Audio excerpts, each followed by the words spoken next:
नमस्ते दोस्तों। Project self incorporation USA, Bharat, United consciousness, Indore management association और तपन चौरे फाउंडेशन की तरफ से आपका हार्दिक स्वागत है। हम लोग हनुमान चालीसा सीरीज का अध्ययन कर रहे हैं। आज 17वां सेशन है।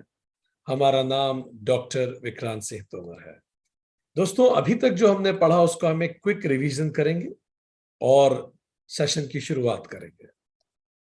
हमने अभी तक पढ़ा श्री गुरु चरण सरोज रज निज मनु मुकुर सुधारी बरनो रघुवल विमल जसु जाय की फल चारु। ऐसे श्री गुरु जो कुंडलिनी को जागरण करके अर्थ काम धर्म मोक्ष चारों को प्रदान करते हैं, ऐसे श्री गुरु के चरणों से अपने मन को साफ करके श्री हनुमान एंड श्री राम का मैं वंदन करता हूं। बुद्धिहीन तनु जानिके सुमिरो पवन कुमार, बल बुद्धि विद्या देहि मोहि हरहु कलेश विकार। ऐसे श्री हनुमान जी जो बल बुद्धि और विद्या देते हैं और 5 क्लेश 5 विकार हर लेते हैं, उनको मैं पूर्ण समर्पण करके नमन स्मरण करता हूं ताकि मेरा जागरण हो। जय हनुमान ज्ञान गुण सागर, जय कपीश नेहि लोक उजागर। ऐसे हनुमान जो जय और विजय दोनों प्राप्त हैं, जो ज्ञान और गुण दोनों हैं, योग्यता और विनम्रता दोनों हैं, और जो मुझे तीनों अवस्था गुण शरीर और स्तरों के ऊपर उठकर खुद को जानने में मदद करते हैं, उनका मैं नमन करता हूं। रामदूत अतुलित बलधामा, अंजनी पुत्र पवन सुत नामा।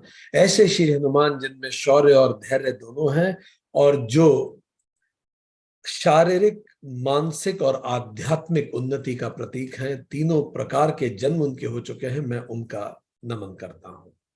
महावीर विक्रम बजरंगी कुमित निवार सुमित के संगी। ऐसे श्री हनुमान जिनका यश स्वयं भगवान गाते हैं, जो पराक्रमी है, जिनके अंग वज्र जैसे हैं, जो कुमति से सुमति की ओर हमें लेके जाते हैं, मैं उनका नमन करता हूं। कंचन बरन विराज सुबेसा, कानन कुंडल कुंचित कैसा। ऐसे श्री हनुमान जिनका शरीर, शस्त्र और शास्त्र और वस्त्र सभी बहुत खूबसूरत हैं, जो कानों में कुंडल पहनते हैं, जो ज्ञान की प्राप्ति का प्रतीक है, और उनके केश घुंघराले हैं, जो ज्ञानी होने का प्रतीक है, मैं उनका वंदन करता हूं। हाथ वज्र ध्वजा विराजे, कांधे मुझ जनेऊ साजे। ऐसे श्री हनुमान जिनके हाथ में वज्र है और वज्र का चिन्ह भी उनके हाथ में है, मैं उनका वंदन करता हूं, जिसका उपयोग वो संतों की सेवा के लिए करते हैं। जो भी सत्य, धर्म, मर्यादा और सेवा से जीवन जीता है, उसके जीवन की वो पताका बनते हैं। जो 3 गुण, 3 शरीर, 3 अवस्था और 3 ऋणों का याद दिलाने के लिए जनेऊ पहनते हैं, उनका मैं नमन करता हूं। शंकर सुवन केसरी नंदन, तेज प्रताप महाजगवंदन। ऐसे श्री हनुमान जिनका देव, राक्षस, वानर, मत्स्य, पुरुष, संत सभी लोग वंदन करते हैं, जो महात्मा हैं, जो स्वयं को और दूसरों को एलिवेट करने में मदद करते हैं, उनका मैं वंदन करता हूं। विद्यावान गुणी अति चातुर, राम काज करवे को आतुर। ऐसे श्री हनुमान जो विद्यावान है और उस विद्या को व्यवहार में भी लाते हैं और चतुराई से राम काज के लिए उसका प्रयोग भी करते हैं, ऐसे श्री हनुमान का मैं वंदन करता हूं, मैं उनका नमन करता हूं। प्रभु चरित सुनवे को रसिया, राम लखन सीता मन बसिया। ऐसे श्री हनुमान जो काम चरित पर ध्यान न देकर रामचरित सुनने में रुचि लेते हैं, जो वासना रूपी मेघनाथ के प्रहार से जब वैराग्य छलनी होता है तो उसे पुनः चैतन्य से मिलाते हैं।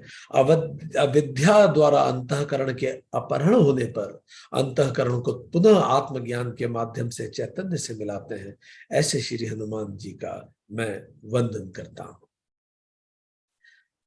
सूक्ष्म रूप धरी सिंह दिखावा, विकट रूप धरी लंक जलावा, भीम रूप धरी असुर संहारे, रामचंद्र के काज सवारे। ऐसे श्री हनुमान जो सज्जन, साधु, संस्कारी, गुणी लोगों के प्रति पोलाइट है, जो अधर्मी, कदाचारी, अनाचारियों के प्रति फर्म है और किसी भी प्रकार के लॉसेस में अपने आप को स्थिर रख पाते हैं।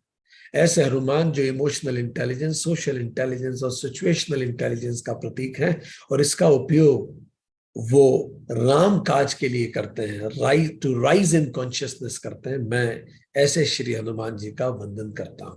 लाए संजीवन लखन जियाए, श्री रघुबीर हर्षि उर लाए। ऐसे श्री हनुमान जी जो शास्त्र रूपी संजीवनी से वैराग्य को पुनः जागृत करते हैं ताकि वो वासना का संहार कर सके और चैतन्य से वैराग्य को पुनः जोड़ते हैं, चैतन्य को हर्षाते हैं, ऐसे श्री हनुमान का मैं वंदन करता हूं।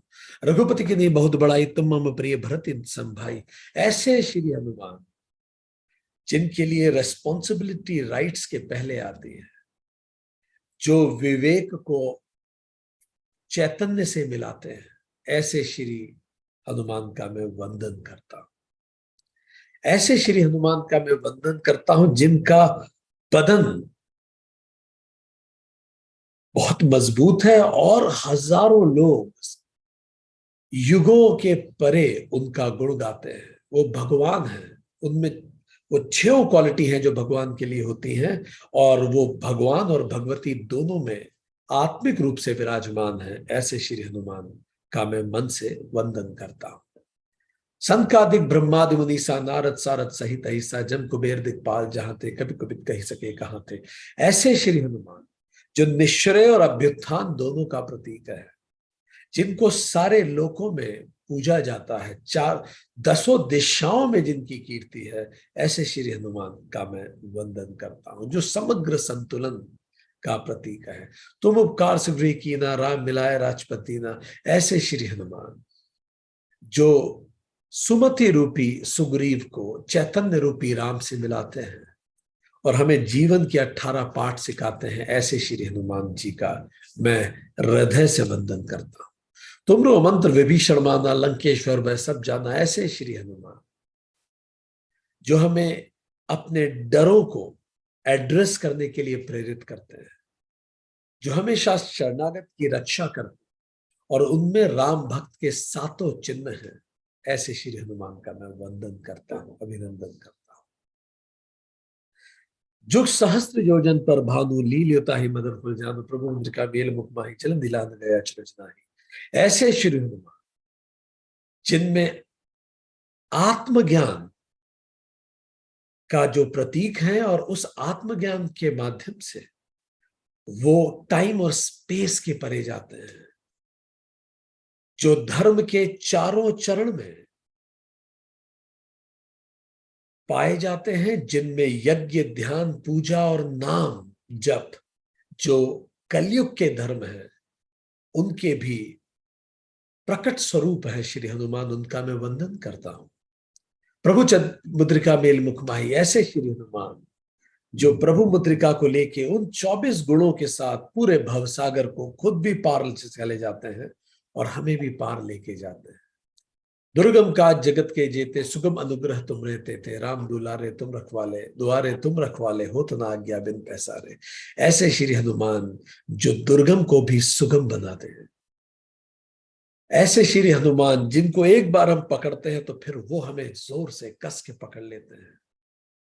ऐसे श्री हनुमान जिनमें जो विवेक वैराग्य मुमुक्षुत्व और सत संपत्ति का प्रतीक है, जिनके माध्यम से हनुमान तक पहुंचा जा सकता है और उन्हीं की अनुमति से ये सब एलिजिबिलिटी के साथ ही चैतन्य को पाया जा सकता है, ऐसे श्री हनुमान का मैं वंदन करता हूं। आज इसके आगे हम बात शुरू करेंगे। आज का जो सेशन है ये चौपाई नंबर 22 से हम आज बात शुरू करेंगे और इसी के साथ हनुमान चालीसा आधी से ज्यादा हम लोग कवर कर चुके हैं। सो ऑलमोस्ट हाफ से ज्यादा हनुमान चालीसा हम लोग कवर कर चुके हैं। 22वीं और 23वीं चौपाई आज हम कवर करेंगे। सब सुख लह तुम्हारी शरण, तुम रक्षक काहू को डर, आपन तेज संभालो आपो, तीनों लोक हाकते कापो। सब सुख लह तुम्हारी शरण, सारे सुख तुम्हारी ही शरण लेते हैं। तुम रक्षक काहू को डरना, ये बड़ी प्रसिद्ध लाइन है। जब तुम रक्षा कर रहे हो तो मुझे किसी चीज की क्यों डर होना, क्यों भय होना। 23वीं चौपाई कहती आपन तेज संभालो आप, अपना तेज आप स्वयं संभालिए। तीनों लोक हाकते कापो, पूरे तीनों लोक आपके तेज से चकित हो जाते हैं। आप स्वयं अपने तेज को संभालिए। चलिए इसका अर्थ समझते हैं। हनुमान जी जो आत्मज्ञान का प्रतीक है, यहां 3 चीजों की चर्चा हुई इन दोनों चौपाई में। आत्मज्ञान सुख देता है, सब सुख लह तुम्हारी शरण। दूसरा, तुम रक्षक काहू को डरना, आत्मज्ञान रक्षा करता है। आपन तेज समारो आपो, तीनों लोक हाकते कापो। आत्मज्ञान से तीनों लोक कांपने लगते हैं। एक एक करके इसकी मीमांसा करते हैं, इसको समझते हैं। तो आत्मज्ञान सुख, रक्षा और तीनों लोकों को कपा देता है। हम सब जानते हैं जीवन के हर लक्ष्य का अंतिम लक्ष्य शांति और सुख ही तो है, प्रसन्नता है। इसीलिए हमारे वेदों में जिस कई प्रकार के शांति पाठ हैं, उनमें से जो सबसे ज्यादा पॉपुलर शांति पाठ है यजुर्वेद 36.17, जो सदियों से भारत के मनीषियों ने गाया है अपने जीवन के शांति के उद्देश्य को प्राप्त करने के लिए। आप सब ने वो बहुत सुना है। ओम धियो शांति, ओम दो शांति ही, अंतरिक्ष शांति ही, पृथ्वी शांति, आपः शांति, औषधयः शांति, वनस्पतयः शांति, विश्वे देवाः शांति, ब्रह्म शांति ही, सर्व शांति ही, शांति एव शांति ही, सामा शांति रेधि ही, ओम शांति शांति शांति। बहुत सुंदर। ओम ध्येय शांति ही, वो शांति जो आकाश में, कितना सुंदर उन्होंने कल्पित किया है हमारे ऋषियों ने। ओम ध्येय शांति, वो शांति जो आकाश में, अंतरिक्ष शांति ही, वो शांति जो इस पूरे अंतरिक्ष में है। वैज्ञानिक बताता है अंतरिक्ष शांत है, अनंत अनंत है, साउंड भी नहीं है वहां। पृथ्वी शांत, देखिए धरातल कितना शांत है। अगर हम लोग उपद्रव ना बनाए, कभी कभी धरातल अशांत होता और क्या स्थिति होती है। आपह शांति, समुद्र अपनी सीमाओं में शांत है, वो अपनी सीमाएं नहीं लांघता अगर हम ग्लोबल वार्मिंग ना करें। औषधय शांति, औषधि जो प्राण बचा सकती है किसी की, फिर भी अपने आप से गौरवान्वित नहीं होती, बिल्कुल शांति से रहती है। वनस्पतयः शांति, इस प्रकृति को देखिए, किसी को जल्दी नहीं है पूरी कायनात में, मनुष्य के अलावा किसी को जल्दी नहीं है पूरी सृष्टि में। इसीलिए तो हम तनाव में रहते हैं, क्योंकि जल्दी करना अननेचुरल है। सब अपनी गति पे घूम रहे हैं, सब अपने अनुसार चल रहे हैं, बस हम लोगों को छोड़ के, और हमें लगता है हम बहुत महान कार्य कर रहे हैं ये करके। विश्वे देवाः, सभी देव को आप देखें, सभी देव शांत है। देव का मतलब ये पांचों भूत भी देव है। अग्निदेव, वरुण देव, ये पांचों भूत शांत है। ब्रह्म शांति, ब्रह्म तो है ही शांत। सर्व शांति, ये जो शांति सभी में है, शांति एव शांति, शांति ही शांति है चारों तरफ।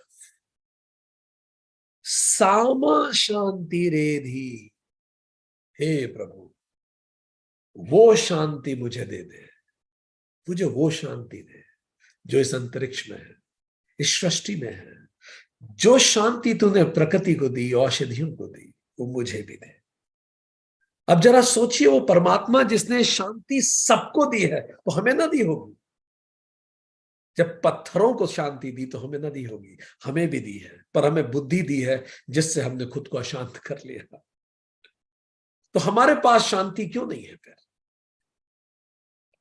तो यजुर्वेद इसका उत्तर भी देती है।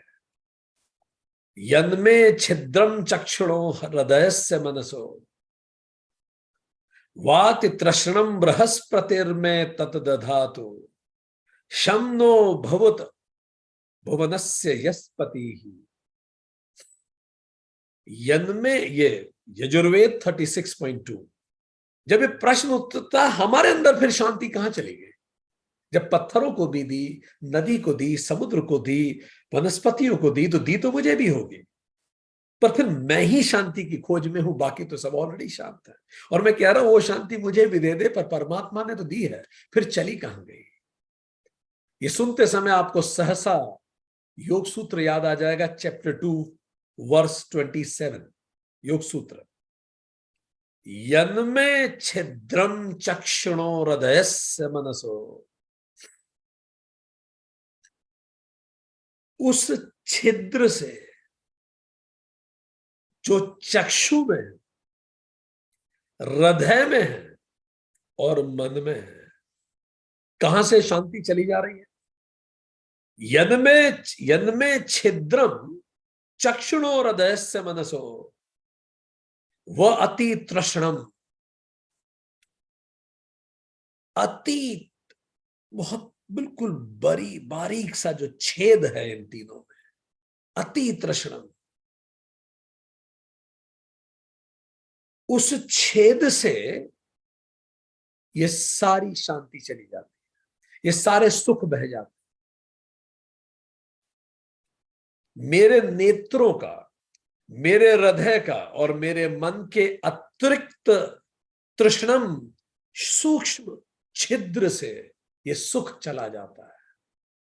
फिर वो सूत्र कहता है, हे बृहस्पति, बृहस्पतिर में तद दधातु शमनो भवतु भुवनस्य यस्पति। हे बृहस्पति, जो इस भुवन के स्वामी है। कौन है बृहस्पति? देवताओं के गुरु बृहस्पति की यहां बात नहीं हो रही। वो बृहस्पति जो भुवन के स्वामी है, मतलब नारायण की बात हो रही है। वे मेरे उस छेद को भर देवे। हे प्रभु, उस छेद को भर दो ना प्लीज, तो हमारे लिए सुख शांति उपलब्ध हो जाए फिर से। शमनो, शम मतलब शांति, भवतु भुवनस्य यस्पति, ये जो भुवन के जो स्वामी है, प्लीज मेरे छेद को भर दो। इस कारण ये शांति चली जाती है इन तीनों जगह के छेद से। देखिए, नौका जल में तैरती है, जल तारक भी है नौका का और मारक भी है नौका का। यदि नौका जल में है तो तारक है, जल वो तार देगा, पर अगर जल नौका में आ गया तो मार देगा, वो डुबो देगा। इसी प्रकार साधक संसार में रहे, आप रहें, आप BMW में चले, आप बंगले बनाएं, आप फार्म हाउस बनाएं, आप दुनिया घूमें, आप आईफोन 14 लें, लॉन्च होते उसी दिन उसी पल, आप सब कुछ करें, साधक संसार में रहे, किंतु संसार साधक में ना रहे। जब ये आईफोन टूटे, जब बिजनेस पिट जाए, जब जो अभिन्न है वो छूट जाए, जब विपन्नता आ जाए, जब परिस्थितियां पलट जाएं, जब सेटअप बिगड़ जाए, तो व्यक्ति अपसेट ना हो। ये तो बिगड़ने के लिए बना है। साधक संसार में, इसलिए जब चीजें अच्छी होती हैं तो कोई नहीं बता सकता कौन कितना आध्यात्मिक है। उसको ऐसे टेस्ट तो तब होता है जब चीजें ठीक नहीं होती। तो जल पर नौका तरे, पर नौका पे जल ना हो। जल इसी जीवन के अलग अलग अनुभव है। छत में छिद्र होने से घर की सारी वस्तुएं गीली हो जाती है, कोई शांति से सो नहीं पाता। यही छिद्र हमें परेशान करते हैं, सुख छीन लेते हैं, यजुर्वेद वेद कहते हैं। और इसी कारण हनुमान जी इन सारे छिद्रों से परे हैं। इन तीनों छिद्र हनुमान जी में है ही नहीं, वो पूरी तरह से शांत है। आप कभी हनुमान जी के बारे में नहीं पढ़ेंगे कि उन्हें गुस्सा आ गया। अगर कोई लिख रहा है तो वो अपनी ओपिनियन लिख रहा है। हनुमान जी गुस्से में नहीं रहते, वो शांत रहते हैं और अपने कर्तव्य कर्म करते हैं। ये तीनों छिद्र कौन से हैं? पहला, नेत्र का लिखा उसने, यजुर्वेद ने लिखा यम्मे यन्मे छिद्रम चक्षुणो, जो नेत्र में है। नेत्र का मतलब सेंसेस। मेरे सेंसेस में जो छेद है, वहीं से तो अनुशासन निकल जाता है। शरीर का सुख अनुशासनहीनता पैदा कर देता है। थोड़ा और सो ले यार, थोड़ा ये और खा ले यार, अपनी तारीफें सुन ले यार, बहुत अच्छे टेम्परेचर में रहें यार, कल से घूमने चले जाएंगे, कल कर लेंगे। ये सब चीजें जब इंद्रियां कंट्रोल के बाहर जाए, इंद्रियां छेद से पिघलती। इसीलिए अपने अनुशासन को बहुत गौर से हमें मैनेज करना पड़ता है। कब ये इंद्रिया अनुशासनहीनता की तरफ ले जाए नहीं कह सकते। Poor diet habits, poor watching habits, आप क्या देख रहे हैं, पुअर स्लीपिंग हैबिट्स, रूम का टेम्परेचर, शरीर के टेम्परेचर से बहुत ज्यादा अंतर हो जाता है। इवन पुअर ड्रिंकिंग हैबिट्स, अगर आप 4-5 डिग्री से ज्यादा टेम्परेचर का पानी पी रहे हैं, जो भी लिक्विड है, वो भी परेशान करेगा शरीर को। पर टंग चाहती है कि ऐसा पिया जाए। और जानना है इसके बारे में, वेदांता सीरीज का उपासना योग अटेंड कीजिए। क्या करें? 4 सूत्र। पहला, डिसिप्लिन। इन छेदों को भरना है तो बिल्कुल एक टाइम टेबल बनाइए और अपने आप को कसिए, discipline. Second is self control. जो नहीं करना है फिर वो नहीं करना, अपनी हेल्थ के लिए, अपनी मानसिक शांति के लिए। तीसरा, एक्सरसाइज, कसरत करें। कसरत से आत्मविश्वास बढ़ता है, किसी भी प्रकार की करें। शरीर सदता है तो मन सदता है। चौथा, ऑब्जर्वेशन। देखिए देखिए अब इंद्रियां मुझे खींच के ले जा रही है, तुरंत डांट के रोकना भी जरूरी है। फिर अगला वो सूत्र क्या कहता है श्लोक? हृदय, हृदय में भी छिद्र है। यन्मे छिद्रम चक्षुणो हृदयस्य, हृदय में भी तो छिद्र है। इसी छिद्रों में से कामनाएं झांकती हैं। हृदय का सुख समाप्त होने लगता है जब कामनाएं झांकती है। इच्छा शक्ति कमजोर हो जाती है और कामनाएं बढ़ती चली जाती। इच्छा शक्ति कमजोर होती है और रोक नहीं पाती, मन खिंचा चला जाता है। गरीब वो व्यक्ति नहीं है जिसके पास कम है, गरीब वो होता है जो अधिक चाहता है। इसी कारण मनुष्य की सबसे बड़ी समस्या है, हमें पता है सही क्या है तो भी हम उस तरफ नहीं जाते। जैसा दुर्योधन कहता है, जानामि धर्मम नच में प्रवृत्ति ही, जानामि अधर्मम नच में निवृत्ति ही। मुझे पता है धर्म क्या है तो भी उस तरफ नहीं जा पाता, मुझे पता है अधर्म क्या है तो भी उससे दूर नहीं जा पाता। इसी कारण ये होता है, सेशन अटेंड करते एक समय सत बढ़ जाता है और सेशन के बाद 4-5 दिन बाद जगत की भूल भलैया में फिर से उसका असर कम हो जाता है, फिर से कामनाएं वैसे ही जागृत होने लगती है। जब अत्रि ऋषि ने भगवान राम से पूछा, जब ये जंगल में वनवास में निकले, कि आपको तो सन्यासी के वेश में वनवास दे दिया है, सीता जैसी रूपसी आपके साथ है पूरा समय, आप युवा अवस्था में हो, वो युवा हैं, वो परम सौंदर्य हैं, आप पति पत्नी हैं, आपका मन विचलित नहीं होगा? अत्रि ऋषि ने पूछा। बिल्कुल वैलिड क्वेश्चन। प्रभु राम की भ्रकुटियां तन गई हैं सुन के। उन्होंने कहा, मैं कोई बाघ का भंवरा नहीं हूं, मैं कोई पशु नहीं हूं, मैं रघुकुल का वंशज, रघुनंदन हूं। मेरा मन विचलित नहीं होता, मेरे हृदय में छिद्र नहीं है। आत्म संयम उन्होंने साध रखा था। जब श्री राम और सीता जी एक ही कुटिया में सोते थे तो राम जी दोनों के बीच में अपना धनुष रख लेते थे। श्री राम जहां भी देखते हैं उनको प्रकृति में आध्यात्म ही दिखता है, हर तरफ उनको प्रकृति में आध्यात्म दिखता है।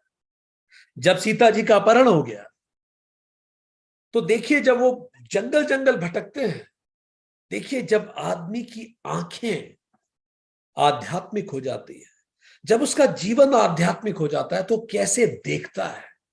कई लोगों ने ये प्रश्न कई बार पूछा भी है, सर नौकरी के दौरान, सर जीवन के दौरान ये आध्यात्म को कैसे साथ में लेके चले?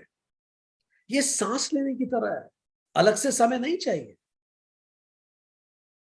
लेट मी कोट, जब ये जंगल जंगल किष्किंधा कांड में उल्लेख आता है, जब जंगल जंगल ये भटकते थे, सीता जी का इंतजार कर रहे थे, सीता जी को ढूंढ रहे थे और इंतजार हो रहा था, इसी दौरान राम लक्ष्मण को कहते हैं, हे लक्ष्मण, प्रकृति को देख के देखिए राम क्या कह रहे हैं। देखिए, आध्यात्मिक जिसका हृदय होगा वो दुनिया कैसे देखेगा।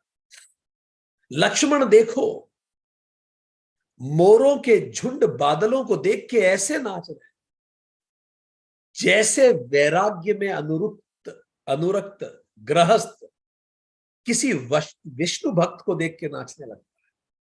कितनी सुंदर से मिली। देखिए, जब मन आध्यात्मिक होता है तो हर चीज में सत्य दिखता है। कि मोरों को देख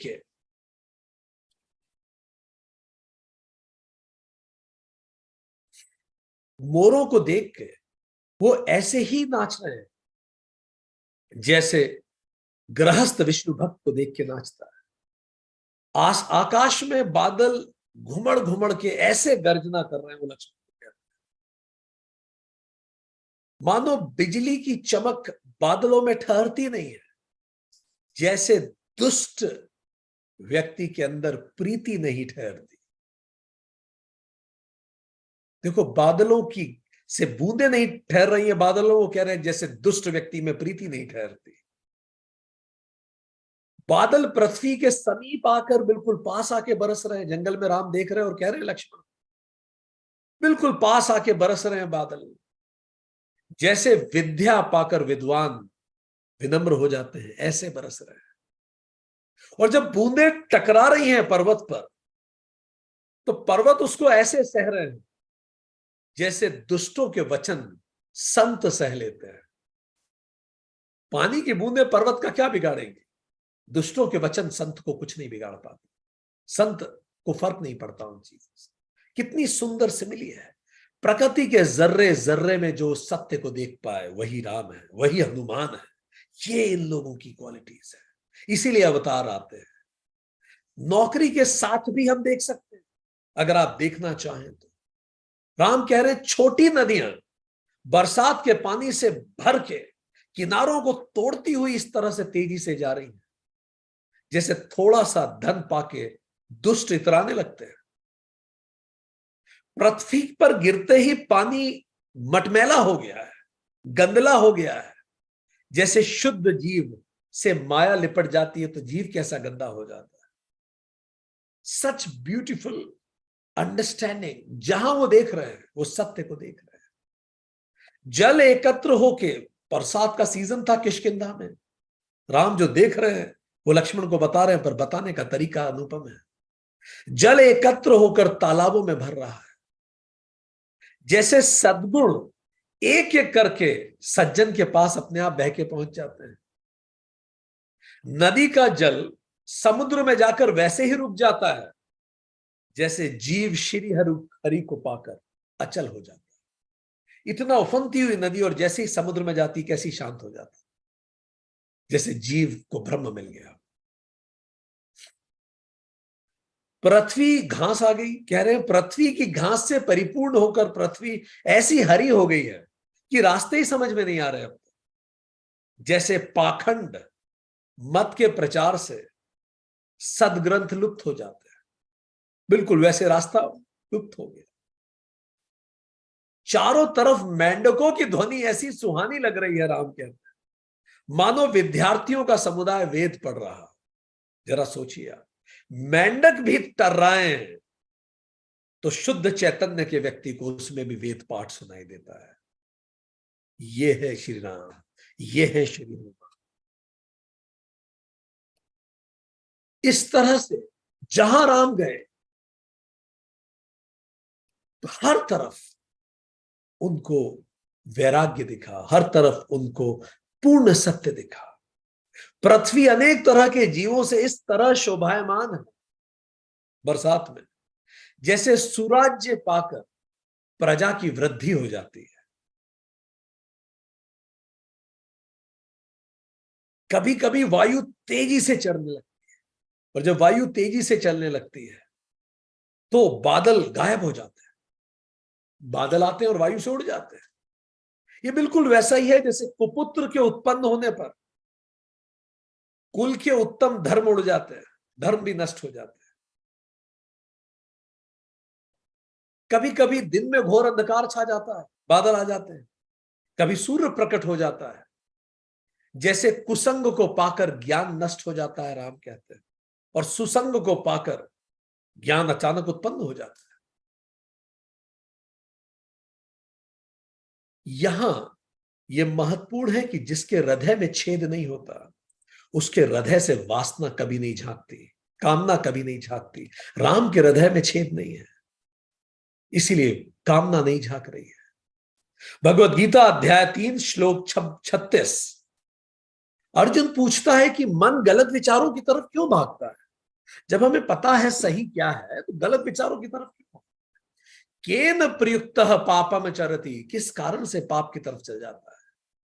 भगवान कृष्ण उत्तर देते हैं, चैप्टर 3 वर्स 37, एषः काम, ये कामना के कारण। शांतनु की कामना थी सत्यवती, सत्यवती की कामना थी पुत्र राजा बने, भीष्म की कामना थी पिता प्रसन्न हो, पांडु की कामना थी माद्री मिलन हो, धृतराष्ट्र की कामना थी राजपथ मिले, दुर्योधन की कामना थी साम्राज्य मिले, कर्ण की कामना थी सम्मान मिले, द्रौपदी की कामना थी प्रतिशोध मिले, और हनुमान की कामना थी प्रभु राम मिले, चैतन्य मिले। उसके अतिरिक्त हनुमान जी की तो कोई कामना ही नहीं है। कामना शून्य जो होता है वही हनुमान है। क्या करें? 4 काम करें। सरेंडर, जो मिले अपना 100% दीजिए और बाकी सब परमात्मा को सरेंडर कर दीजिए। कितनी ही कामना हो, ये हो जाए वो हो जाए, आप 100% दीजिए और सब सरेंडर कर दीजिए। पहला सरेंडर। दूसरा एक्सेप्टेंस, कंप्लीट एक्सेप्टेंस, जो मिले एक्सेप्टेंस, तत्काल पूरा प्रयास कीजिए और तत्काल एक्सेप्ट करिए। तीसरा, हायर पर्पस से प्रेरित होकर जीवन जी। ये छोटी मोटी चीजें डिस्टर्ब करना अपने आप बंद कर देंगी, छोटी मोटी चीजों की कामना ही होना बंद हो जाएगी। चौथा, मिनिमलिज्म, जितना न्यूनतम है उतने में जीवन जीने का प्रयास कीजिए, आगे बढ़े। फिर वो अगला क्या कहता है, वही श्लोक, यन्मे छिद्रम चक्षुणो हृदयस्य मनसो, मन में भी छेद आ जाते हैं, अंतःकरण के छेद, उससे छिद्र से पूर्व संस्कार और वासनाएं तक झांकती है। इससे चित्त का सुख समाप्त होने लगता है, कामनाएं खत्म करती हैं और कुछ अंधूरी अंधेरी वासनाएं होती है। कामनाएं तो हमें पता है, मुझे ये चाहिए, मुझे ये चाहिए, मुझे चाहिए, पर वासनाएं इतनी गहरी दबी होती है कि हमें पता नहीं पड़ता क्या क्या वासनाएं हमारे अंदर। कौशल्या को कभी नहीं पता था कि वासनाएं क्या थी उसके अंदर, जब तक कैकेयी को कभी नहीं पता था कि उसमें क्या वासनाएं थी, जब तक उसे भड़काया नहीं गया। अंदर दबी दबी वासनाएं होती है। ये वो वासनाएं हैं जिनको हम नेत्र होते हुए भी नहीं देख पाते। इसी कारण तो हम लोगों को मरते हुए देखते हैं तो भी हमारे अंदर का अहंकार खत्म नहीं होता। ये रहती है बड़ी गहरी से, बड़ा गहरा से। ये नहीं तो इनके निशान रहते हैं, और यही निशान समय आने पे अगले जन्म में फिर से प्रकट हो जाते हैं। 14 साल बाद देवकी और वसुदेव को कृष्ण ने वहां जंगल से, जेल से आजाद कराया। जब आजाद कराया तो देवकी ने पूछा, 14 साल आपने लिए हमें आजाद कराने के लिए, अपने पुत्र से पूछा। तो भगवान कृष्ण की महिमा से देवकी को यह रियलाइज हुआ कि one of the past lifes वो कैकेयी थी, उसने भी 14 साल का वनवास प्रभु को दिया था, तो अब देवकी को भी 14 साल का वनवास लेना पड़ेगा। और कौशल्या मां इस बार यशोदा बन के आई और भगवान को 14 साल अपने मन से, अपने हृदय से लगा के अपने पास रखेंगे। ये वासनाएं ही कर्म फल को जनरेट करती है। चलो चलो की पुकार तो सभी लोग करते हैं, पर पहुंचते बहुत कम है। क्यों? क्योंकि इस मार्ग में कनक और कामिनी दो घाटियां हैं। कनक मटेरियलिज्म, पैसा, सोना, सोने को कनक कहते हैं। कामिनी कामनाएं हैं, बहुत सारी ऐसी चीजें जो छीन लेती है, हमारा रास्ता भटका देती है। इसलिए चलना तो सब चाहते हैं, पर कनक और कामिनी की घाटियों में कंफ्यूज हो जाते हैं। प्रेमचंद कहते हैं, चोर और वासना अंधकार में हमला करते हैं, बिल्कुल अंधकार। भीष्म जी कहते हैं, शत्रु, ऋण, अग्नि, रोग और वासना को कभी थोड़ा नहीं समझना चाहिए। ये बढ़ते ही चले जाते, इन्हें हमेशा कम करने का प्रयत्न करना चाहिए। शत्रु, ऋण, अग्नि, रोग और वासना, ये हमेशा बढ़ते चले जाते हैं। अयोध्या कांड में आता है, अयोध्या कांड में 227.1 में आता है, विषय जीव पाई प्रभुताई, मूढ़ मोह बस होई जनाई। ये जो विषयी जीव होता है ना, जिसके अंदर बड़ी वासनाएं बैठी हैं, विषय में बिल्कुल लिप्त है, जब इसे प्रभुताई मिलती है, पावर मिलती है,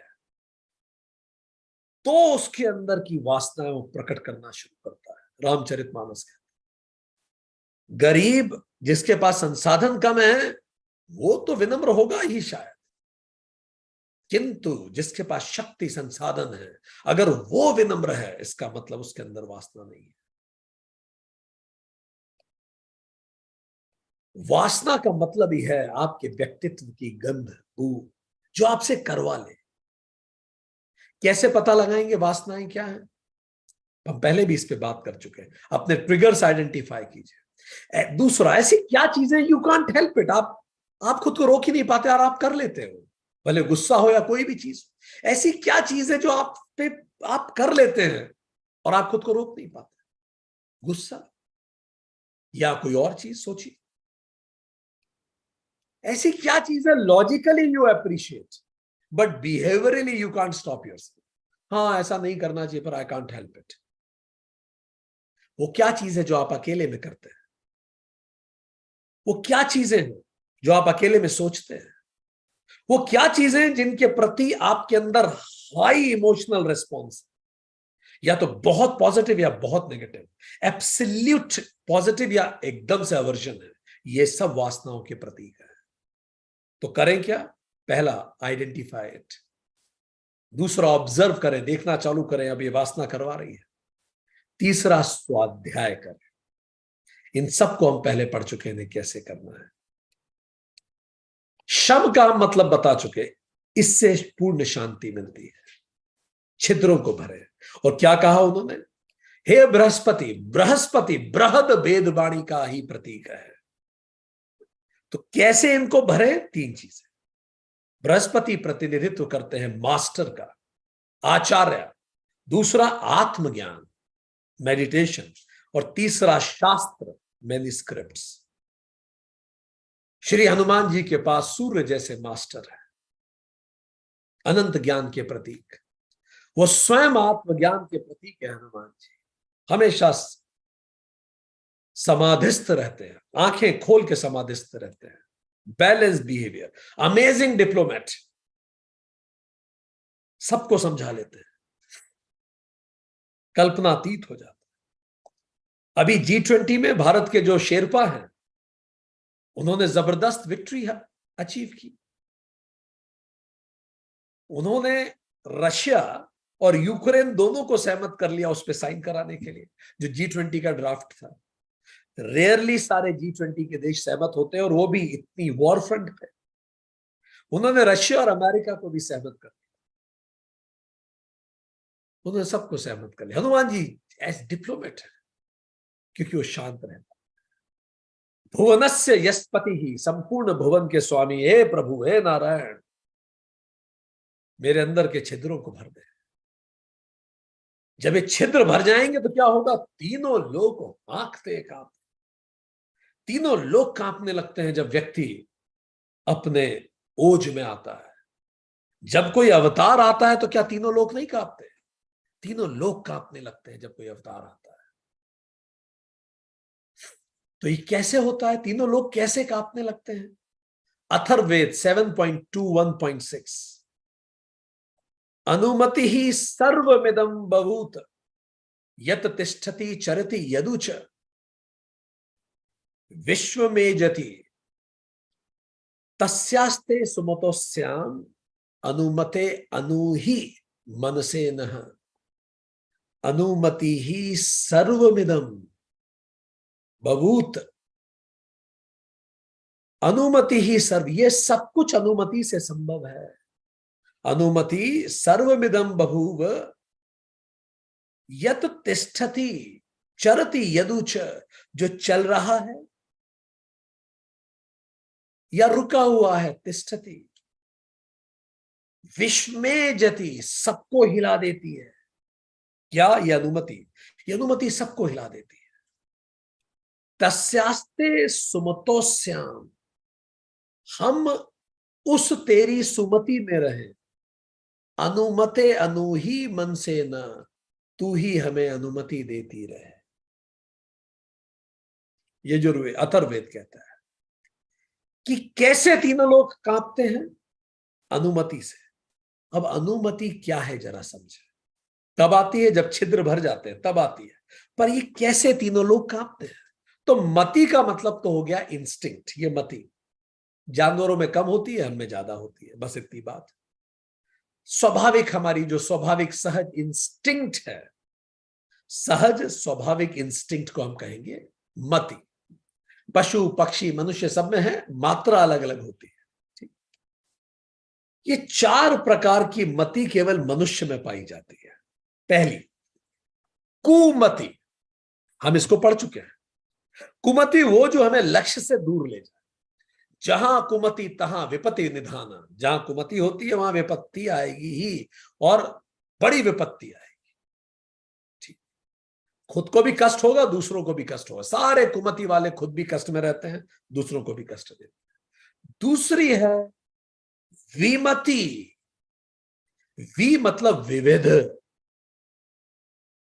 स्कैटर्ड, मति माइंड, फ्रेगमेंटेड माइंड, कंफ्यूज्ड मति। To be not to be, करें ना करें, कभी दिमाग सुमति की तरफ जा रहा है, कभी कुमति की तरफ जा रहा है। इसका मतलब क्या हो गया? आपकी मति क्या है? विमति। विमति उसकी होती है जो कंफ्यूज्ड होता है, डिफिकल्ट टू टेक डिसीजंस। वहम बहुत जल्दी आ जाएंगे विमति में, गिल्ट जल्दी आ जाएगा, सेल्फ ब्लेम आ जाएगा, कार्य पूरे नहीं हो पाते, कई बार शिथिलता आ जाती है क्योंकि कंफ्यूजन होता है, चंचलता रहती है, ये करें कि वो करें। जहां विमति तहां घोर विनाशा, क्योंकि इंसान कंफ्यूज रहता है, विनाश की तरफ बढ़ता है। विमति कई बार राजनीति द्वारा क्रिएट भी की जाती है कि अगर कोई सुमति पे चल भी रहा हो तो पूरे के पूरे देश विमति पे ले जाया जा सकता। रोम के एक प्रसिद्ध विचारक हुए सिसरो। सिसरो यह है घटना 50 BC की।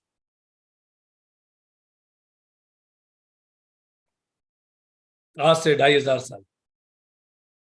तो रोम के विचारक हुए सिसरो। एक बार सिसिलिया प्रदेश का शासन उन्हें कुछ दिनों के लिए चलाना पड़ा। तो जब वो शासन चला के वापस रोम लौटे, रोम अगर आप जाएं, बड़ी बड़ी बिल्डिंग्स, इंपोजिंग आर्किटेक्चर, आपको अपना छोटापन एहसास कराने के लिए सफिशिएंट वो शहर है। हमने इतना इंपोजिंग शहर जीवन में कभी नहीं देखा। इतना imposing capital I have never seen in my life, so very much imposing. तो जब वो रोम लौटे सिसरो, इतने बड़े विचारक, तो वहां सीनेट की सभा ने कहा कि आप इतने दिन तक सिसिलिया के शासक रहे, आपने ना तो कोई युद्ध जीता, ना ही कोई महत्वपूर्ण कार्य किया। जो उत्तर उसने दिया वो याद रखने लायक है, बड़ा याद रखने लायक। उसने कहा, मैंने सिसिलिया में जाके वो कार्य किया है कि चिरकाल तक सिसिलिया के निवासी रोम को अपना गुरु मानते रहेंगे। वहां मैंने 140 ऐसे विद्यालय खोल दिए हैं जो रोमन भाषा की शिक्षा देंगे। इन विद्यालयों में पढ़ के निकलने वाले शिक्षित पुरुष रोम को ही अपना आदर्श मानेंगे और वो कंफ्यूज्ड रहेंगे, क्या करें, रोम सही है कि हम सही हैं। ये बारंबार हुआ इतिहास फिर से दोहराया गया 2000 साल बाद में। अब आया 1835, अब यहां सिसरो नहीं था, अब थे लॉर्ड मैकाले। लॉर्ड मैकाले को चेयरमैन बनाया गया सार्वजनिक शिक्षा समिति। 1835 अंग्रेजों की नई नई हुकूमत थी भारत। हम कोट कर रहे हैं लॉर्ड मैकाले को, उन्होंने क्या कहा, I am quoting him. Lord Macaulay said, क्या हमें, it's very powerful what he said, and it's very important also what Lord Macaulay said. He said, क्या हमें इस मिथ्या धर्म से संबंधित, ये भारत के धर्म की बात कर रहे हो फॉर योर इंफॉर्मेशन, क्या हमें इस मिथ्या धर्म से संबंधित इतिहास, गणित, ज्योतिष और आयुर्वेद को पढ़ाना है? यह बात हो रही थी, क्या पढ़ाना है, ग्रांट सरकार किस चीज को पढ़ाने के लिए देगी, what will government invest in, तो क्या हम ये मिथ्या धर्म से संबंधित इतिहास, गणित, ज्योतिष और आयुर्वेद पढ़ाएंगे?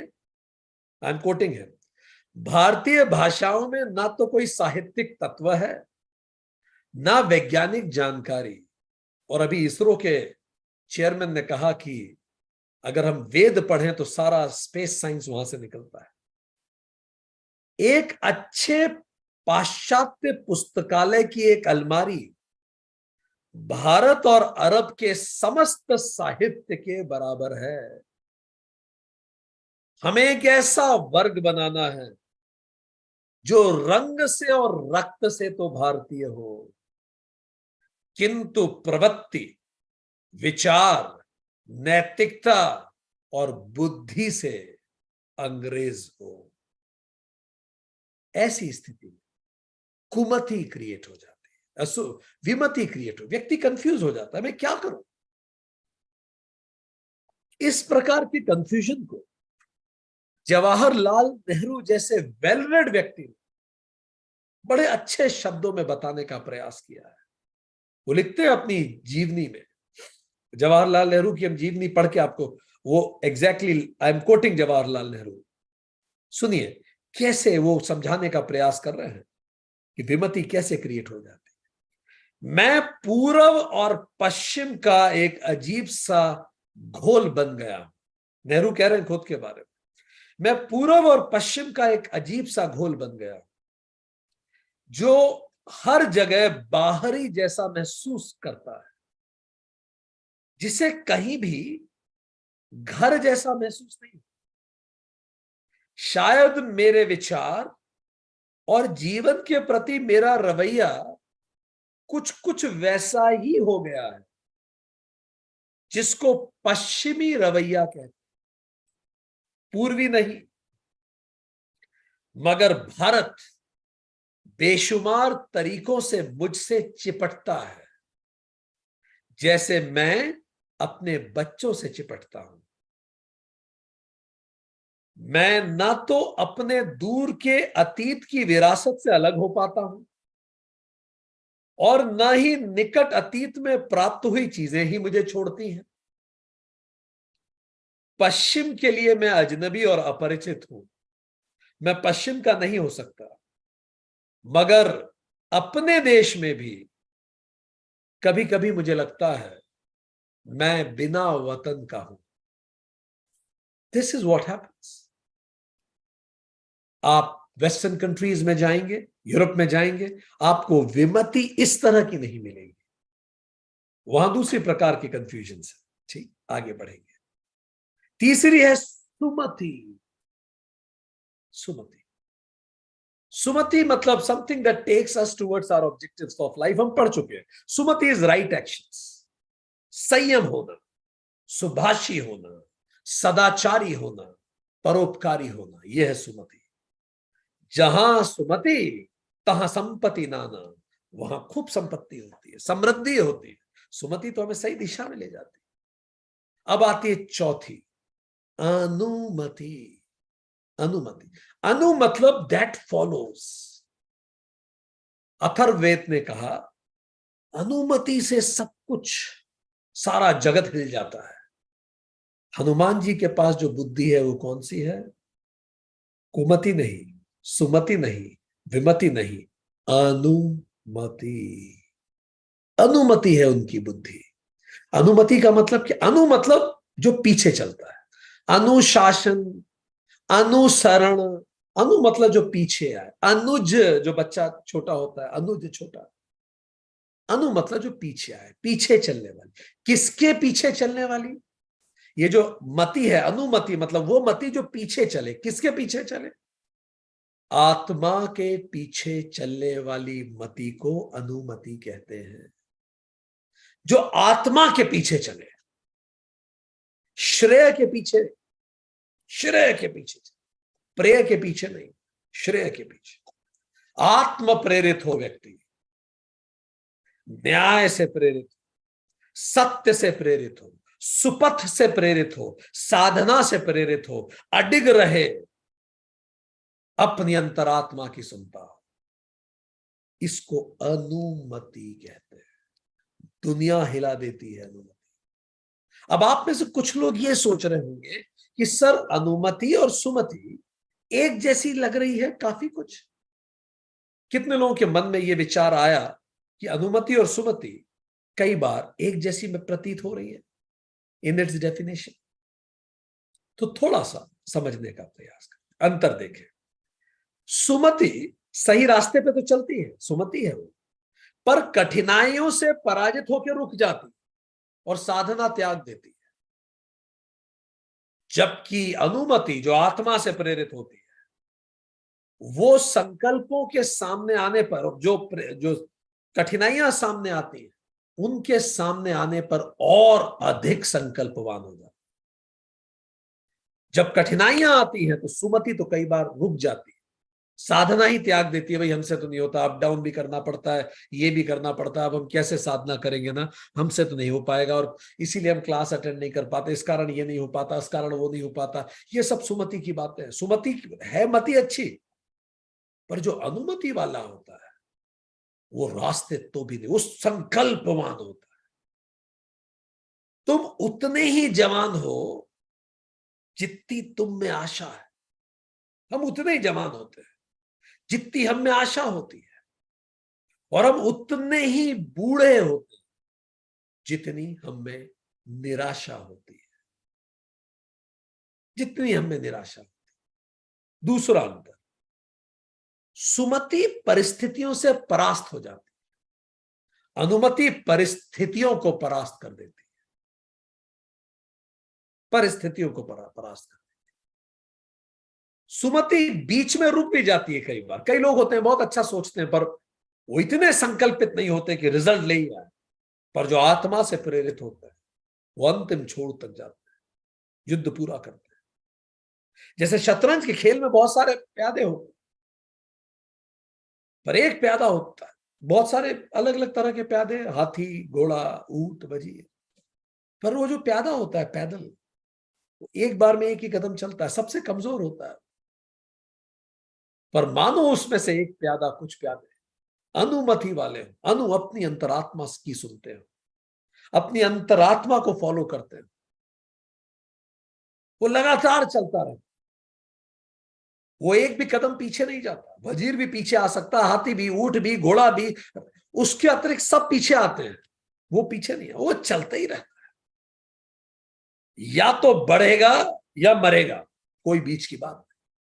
और चलते चलते खेल का नियम यह है कि उस कोने तक पहुंच जाता है और अमर हो जाता है।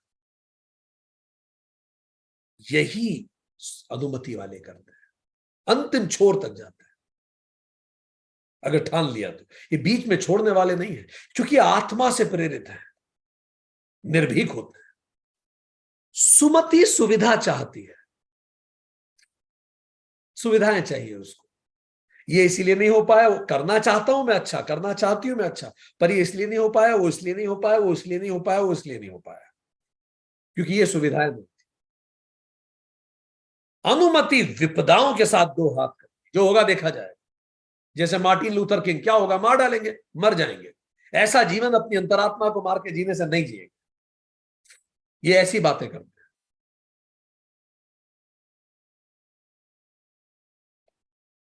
सुमति विराम लेती, रुकती है कई बार। अनुमति हनुमान जी की लक्ष्य प्राप्ति तक नहीं रुकती, आंखें धधकती हैं।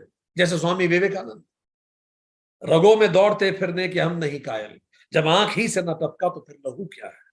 आपको उसकी आंखों में उसके सपने दिखेंगे। राम काज कीजिए बिना मोहे कहां विश्राम।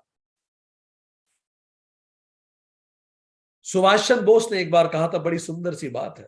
उन्होंने कहा था, अगर देशाभिमान सीखना है, अपने स्वदेश के लिए अभिमान सीखना है, तो मछली से सीखो। जो स्वदेश मछली का पानी होता है। अगर स्वदेशाभिमान सीखना है तो मछली से सीखो, जो स्वदेश के लिए तड़प तड़प के जान दे देती है। जीऊंगी तो स्वदेश में जीऊंगी, नहीं तो प्राण दे दूंगी। तो ये विराम नहीं लेती।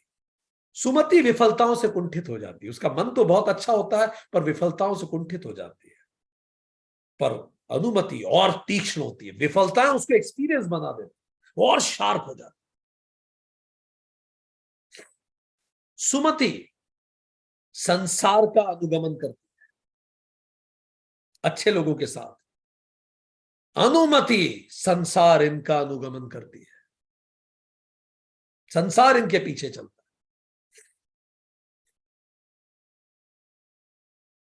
सुमति साधनों की प्रतीक्षा करती है। अनुमति भिड़ जाती है, फिर जो होगा देखा जाएगा। स्वमेव अग्रसर होती है, खुद आगे बढ़ती है। सुमति स्वप्न देखती है, अनुमति उसे पूरा करती है। सुमति के पास सुकार्य की कल्पना होती है, अनुमति उसे सिद्ध करती है। सुमति संस्कार जन्य है, अनुमति साधना जन्य है, वो साधना से पैदा होती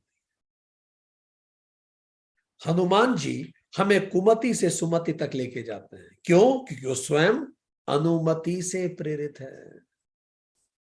पूरे संसार को यही चलाती है। आज आप इस दुनिया में देख लो, कौन ये दुनिया चला रहे हैं? वो लोग जो घड़ी देख के काम करते हैं, बताइए आप। वो लोग जो पैसे के लिए काम करते हैं, वो लोग जो प्रमोशन के लिए काम करते हैं, वो लोग जो बंगला बनाने के लिए काम करते हैं। आप देखेंगे जो दुनिया चला रहे हैं, वो ना पैसे से प्रेरित है, ना बंगले से प्रेरित है, ना प्रमोशन से प्रेरित है। वो आत्म प्रेरित है। वो पागल है। वो इस कदर पागल है अपने लक्ष्य के लिए। अब वो भौतिक लक्ष्य के प्रति पागल है, पर यहां बात आध्यात्मिक लक्ष्य के लिए हो रही है। बस वही पागलपन चाहिए। पागलपन का स्तर वही है जो एलन मस्क का स्तर है। बस एलन मस्क बाहर का स्पेस ढूंढ रहा है, और एक ज्ञानी अंदर का स्पेस ढूंढता है। करता वही है, रास्ता बिल्कुल वही है, पागलपन बिल्कुल सेम है। भले रॉकेट उड़ जाए, फिर से लॉन्च करेंगे। यही खेल है। संसार को यही लोग चला रहे हैं। जो ठहरा है, जो गति कर रहा है, चर अचर, ये सबको हिला देती है जब अनुमति होती है। जहां अनुमति तहां विजय महाना। सबसे महान विजय वही होती है जहां अनुमति होती है, अद्वैत ने कहा। तो जब अनुमति आ जाए आत्मज्ञान से, तो फिर हनुमान चालीसा कहती है, तुम रक्षक का हूं को डर। फिर किस चीज का डर है? जो आत्मा से प्रेरित होते हैं उन्हें फिर किसी का डर नहीं लगता। मुझ में जो नश्वर है वो बच नहीं सकता, मुझ में जो अनश्वर है उसे कोई खत्म नहीं कर सकता। मैं था, मैं हूं, मैं रहूंगा, फिर आऊंगा, फिर अपने एक्सपेरिमेंट करूंगा। क्या लाया था जो छूट जाएगा? तुम रक्षक का हो को। ये कर्म करते हैं, उपासना करते हैं और ज्ञान योग्यता लाते हैं।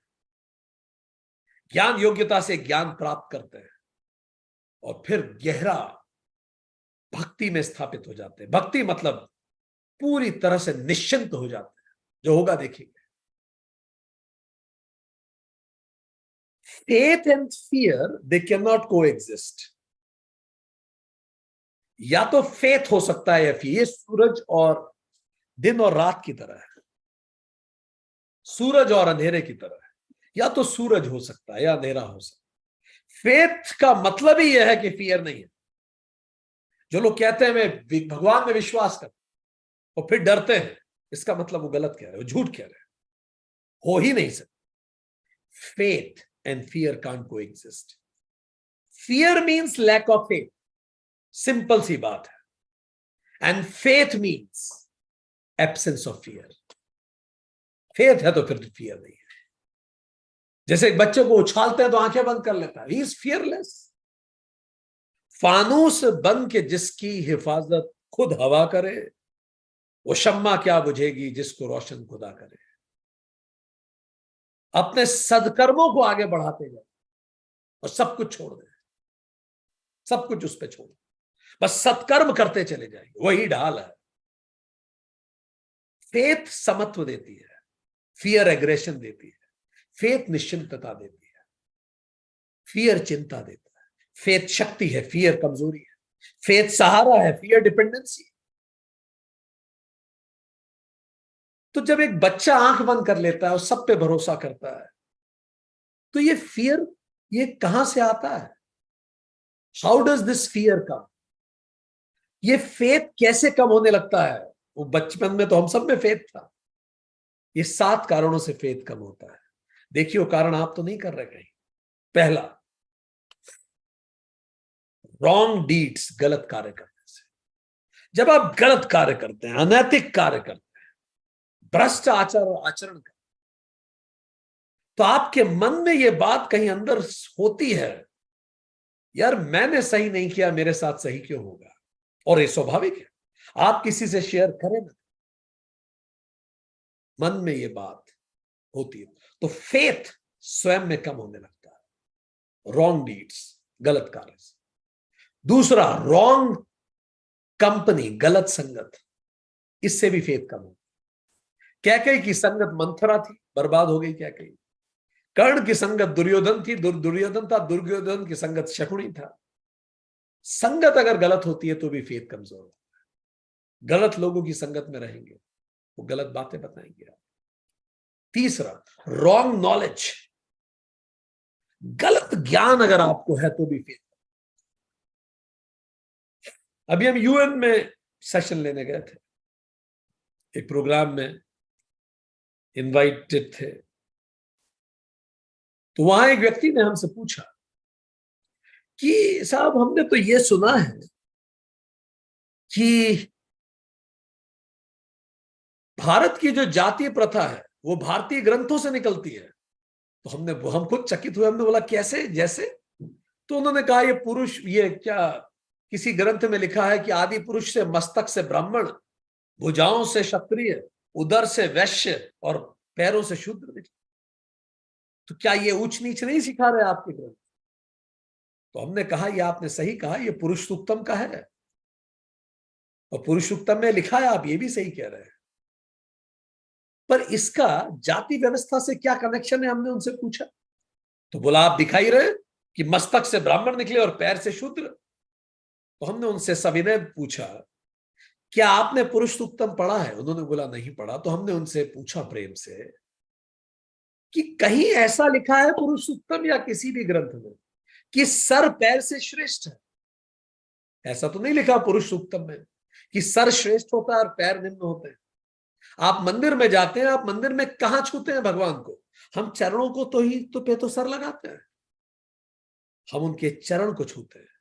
ये हमारी सोच है कि सर श्रेष्ठ और चरण निम्न है, ये गलत है। और इसको जाति से जोड़ना भ्रामक है। जिसने जब भी जोड़ा गलत किया, और उस गलती को हम सपोर्ट नहीं करते, शास्त्र सपोर्ट नहीं करते। तो कहते हैं फिर ये भी तो लिखा है कि चतुर्वर्णा माया सृष्टा। गीता में भगवान कृष्ण ने कहा कि चारों वर्ण मैंने बनाए हैं।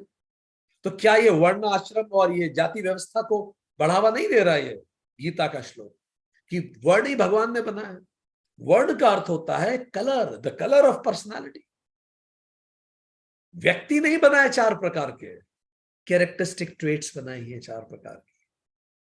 कोई स्किन का कलर नहीं बनाया 4 प्रकार का, कलर ऑफ पर्सनैलिटी बनाई है 4 प्रकार की। और वो श्लोक क्या है पूरा?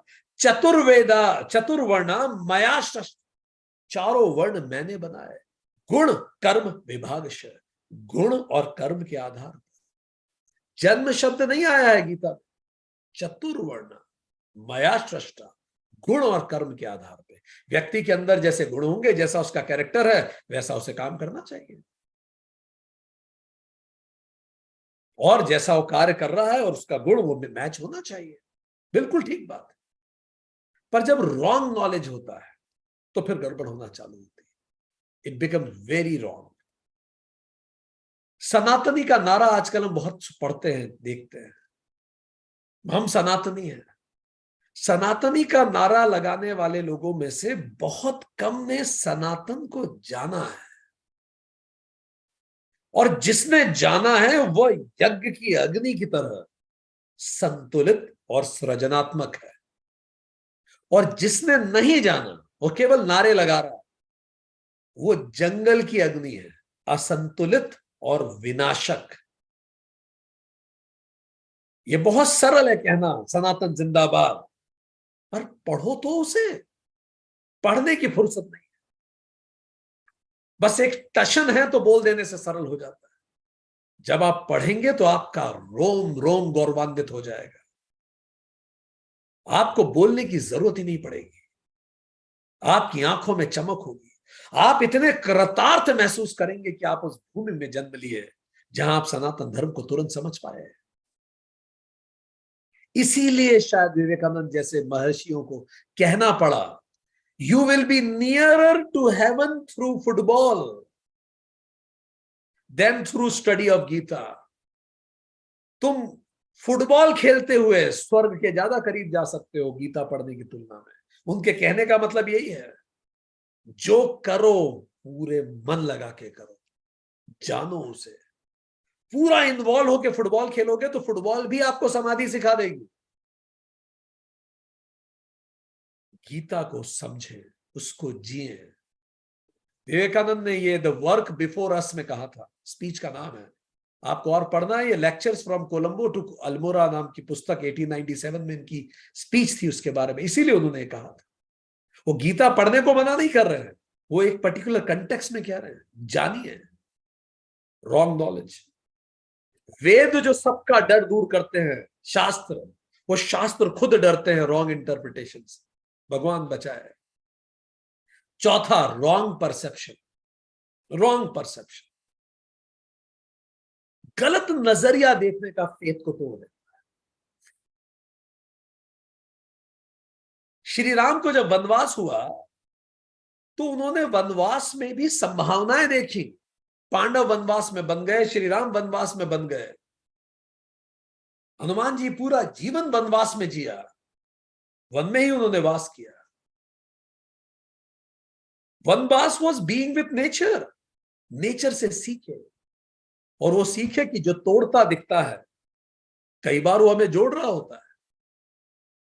जो इंसल्ट कर रहा है, जो ट्रबल कर रहा है, जो ऑब्स्टिकल क्रिएट कर रहा है, हमें भी गुस्सा बहुत आ रहा है, और वो व्यक्ति हमें टफ बनाता है। अंतरात्मा पे हाथ रख के बताइए, आपको ज्यादा कौन लोग सिखाते हैं? वो बॉसेस जो बहुत स्ट्रिक्ट होते हैं, बात बात पे आपको डांटते हैं, या वो बॉसेस जो बड़े विनम्र होते हैं, आपको कभी नहीं डांटते? आप ज्यादा अलर्ट किन से मिलते समय रहते?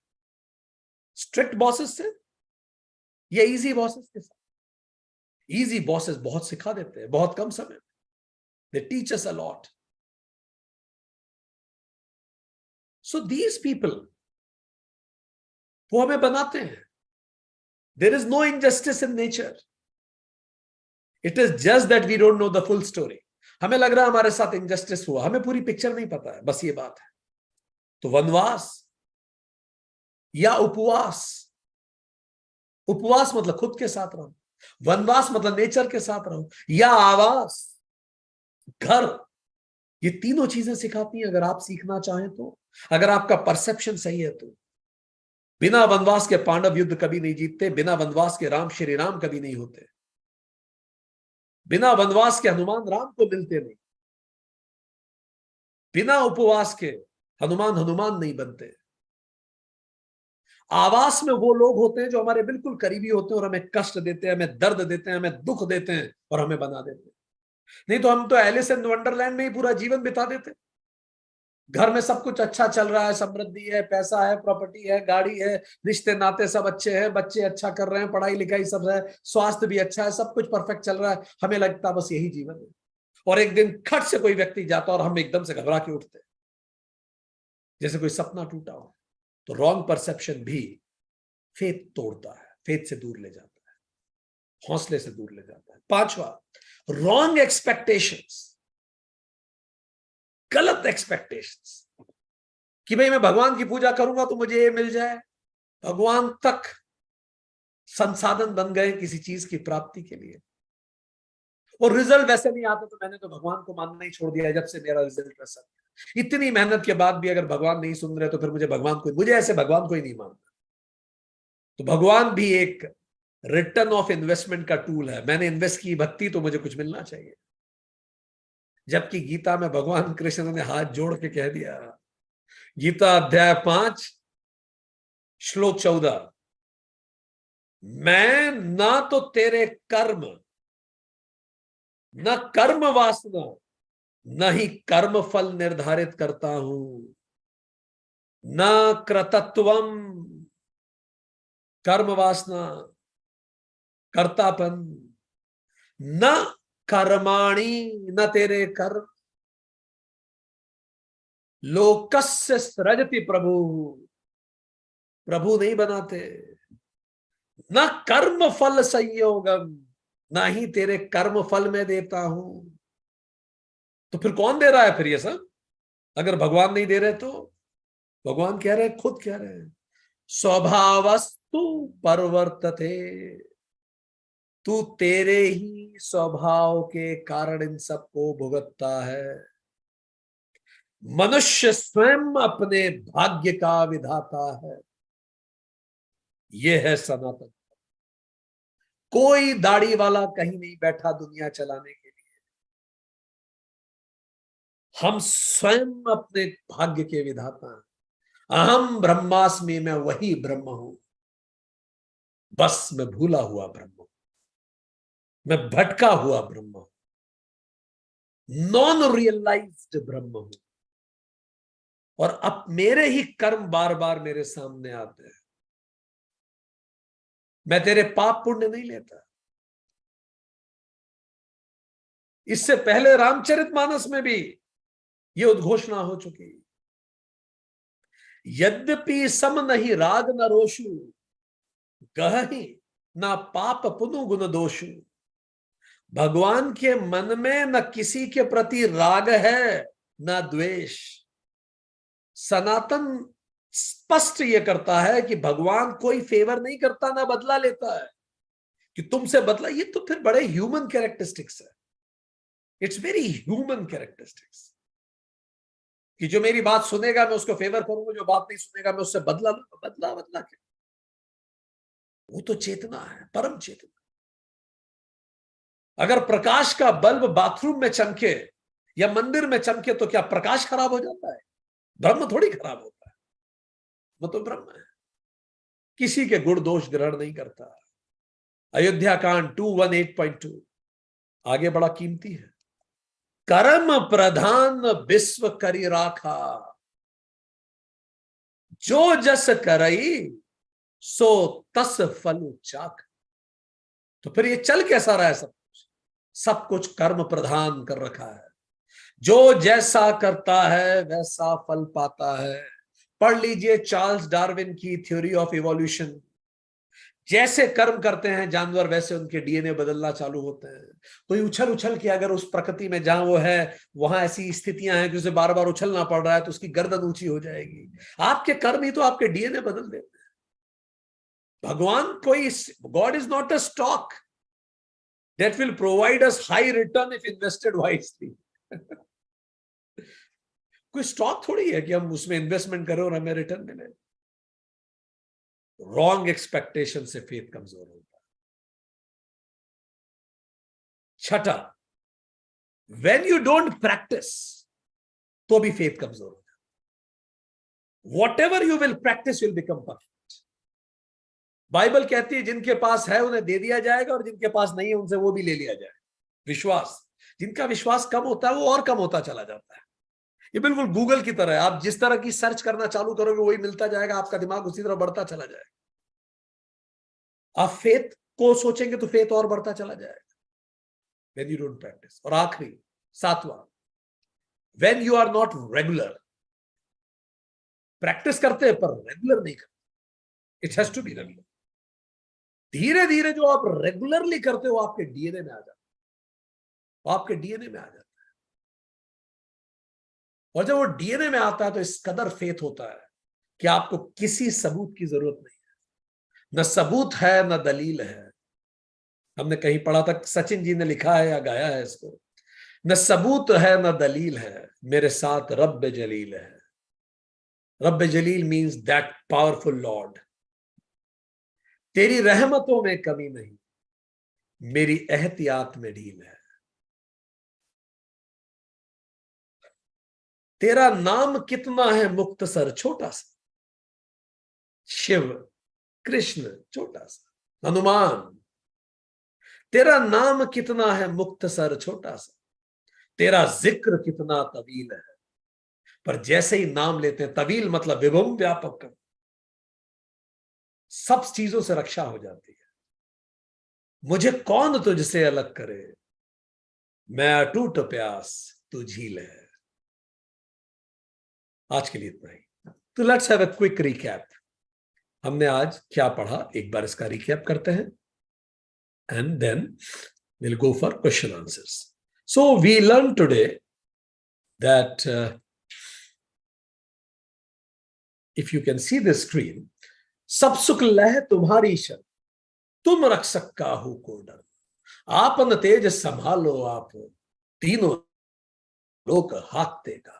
आत्मज्ञान से सुख शांति की प्राप्ति हो जाती है। ये सुख शांति खो कहां जाते हैं? इंद्रियों, हृदय और मन के छिद्रों से बह जाते हैं।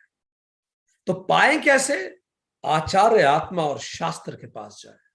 हनुमान जी के पास आचार्य, मेडिटेशन और शास्त्र तीन होते हैं। और आत्मज्ञान से जब हम ये पा जाते हैं तो तीनों लोग कांपते हैं। कैसे कांपते हैं? अनुमति जीवन का आधार है। हनुमान जी अनुमति से प्रेरित है, इसलिए तीनों लोग कांपते हैं। आज भी ये लोग वही लोग चला रहे हैं जो आत्मा से प्रेरित है, छोटी मोटी चीजों से प्रेरित होकर काम नहीं करते। और जब हम आत्मा से प्रेरित होते हैं तो हम निर्भीक हो, कोई डर नहीं होता। हमारे फियर फेथ में कन्वर्ट हो जाता। हम सब पैदाइशी, हम सब में फेथ होता है। कम क्यों होता है? Wrong deeds, wrong company, wrong knowledge, wrong perception, wrong expectation, lack of practice and irregularity. तो करें क्या? राइट डीड्स करें, राइट कंपनी रखिए, राइट नॉलेज सीखिए, राइट परसेप्शन रखिए, राइट एक्सपेक्टेशन रखिए, रेगुलर प्रैक्टिस कीजिए। अपने आप हम हनुमान जी तक पहुंच जाएंगे। Thank you very much. नमस्ते।